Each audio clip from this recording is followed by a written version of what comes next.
Bonjour, bienvenue dans la vidéo de mon alternance. Cette vidéo va durer 6 minutes, sera sous la forme d'un podcast et va se décomposer en 3 parties. Dans la première partie, nous parlerons de l'entreprise Citech où j'ai effectué mon alternance. Nous verrons quelques chiffres clés ainsi que son secteur d'activité.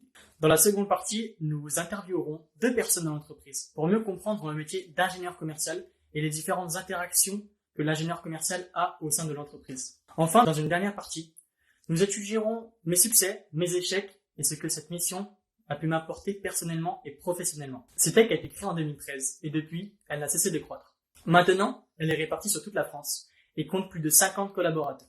C'est une ESN, entreprise de services du numérique, c'est-à-dire qu'elle accompagne les entreprises dans leur digitalisation. Elle compte de nombreux clients, que ce soit dans le secteur bancaire, dans le transport ou même dans l'automobile. Bonjour Linda, est-ce que tu pourrais te présenter et présenter le métier d'ingénieur d'affaires? Bonjour, donc je me présente, je suis Linda Lamar, ingénieure d'affaires au sein de Citech. Alors le métier d'ingénieur d'affaires en quelques mots, tout d'abord nous savons aujourd'hui que le commercial n'est plus le commercial d'avant, c'est un véritable expert, spécialiste de son domaine. Aujourd'hui l'ingénieur d'affaires, on peut le comparer à un médecin.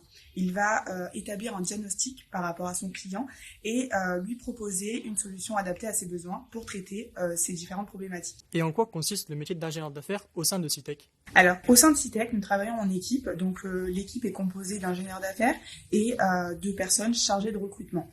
L'ingénieur d'affaires a donc plusieurs missions. On peut les présenter sous 2 parties. La première partie, c'est la gestion du portefeuille client, donc des clients déjà existants. Il va du coup récupérer des besoins pour à la suite les traiter et proposer les consultants adaptés à ses besoins et aux attentes de ses clients. Pour cela, il va donc déléguer au service recrutement les affaires pour pouvoir définir et établir le process de recrutement. Et puis à la suite, il va avoir la phase de sélection et de présentation. L'ingénieur d'affaires, tout au long de ces étapes, va suivre et coacher les consultants. Puis la deuxième partie de notre métier, ça va être du coup la démarche de prospection.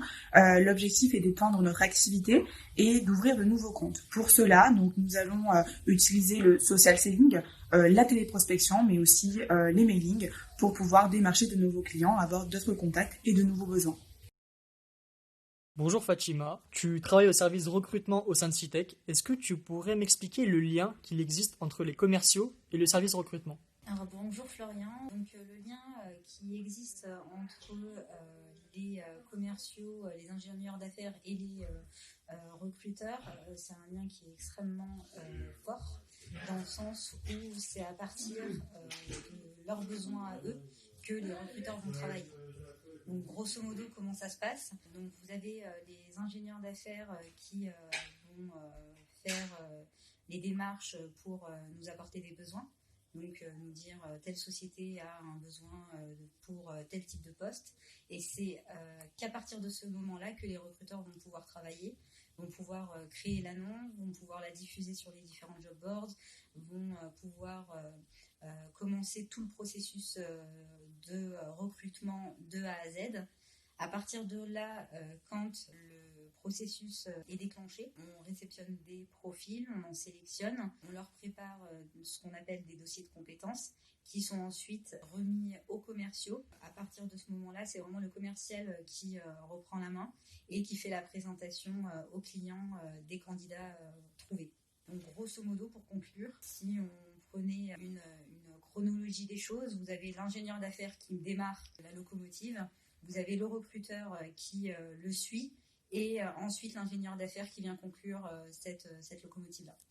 D'accord, et au niveau des difficultés, si vous pouvez me citer 1 ou 2 difficultés, lesquelles seraient? La difficulté, c'est qu'on est dans le domaine IT, qu'on est une ESN et qu'en France, il y a énormément d'ESN. Ce qui se passe, c'est que lorsque nous avons un besoin, nous savons que nous sommes en concurrence avec énormément d'autres ESN, parfois bien plus grandes et bien plus expérimentées que la nôtre. C'est vrai que les problématiques qu'on pourrait avoir, c'est ne pas répondre dans les délais ou ne pas trouver des profils assez techniques ou peut-être parfois ça nous est déjà arrivé envoyer le même profil via 2 ESN différentes. Donc voici les difficultés qu'on pourrait retrouver dans le recrutement. Comme nous avons pu le découvrir grâce à ces interviews, le métier d'ingénieur commercial nécessite d'avoir plusieurs casquettes. Une casquette commerciale pour pouvoir dialoguer avec le client et une casquette technique pour pouvoir comprendre les besoins du client. L'ingénieur d'affaires n'a pas de journée type. Ses missions se décomposent principalement en 3 parties. La partie prospection, avec la recherche de nouveaux clients. La partie de réponse aux appels d'offres, avec la fidélisation des clients déjà existants et le développement de leurs besoins. Et enfin, la partie suivi de mission.